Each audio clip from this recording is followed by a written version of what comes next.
The overall goal of this procedure is to section sediment cores and extract pore waters from these sediment cores while maintaining the original oxidation state. This method can allow researchers in geochemical fields to examine metal speciation in pore waters and sediments from redox-sensitive areas such as lakes and wetlands. The main advantages of this technique are that it's flexible and adaptable, field portable, inexpensive, and does not disrupt sediment layers. Demonstrating the procedure will be Rahul Sinha, an undergraduate from my laboratory.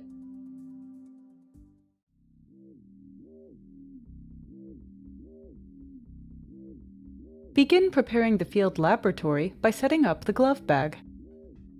First, clamp the core guidance plate to a work surface. Position the hole for the core liner extending in front of the counter to ensure it is open. Next, secure the nitrogen tank using a bench clamp.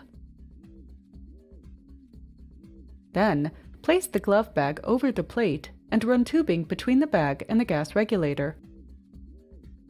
Extend about 8 inches of tubing into the bag. Now, seal the tubing connection at the bag with electrical tape, and inside the bag, slide a clamp onto the tube, but leave the clamp open.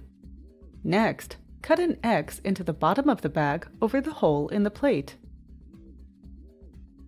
Then load the bag with the listed items. Double-check the lists because forgetting an item is very inconvenient. The next task is to set up the core.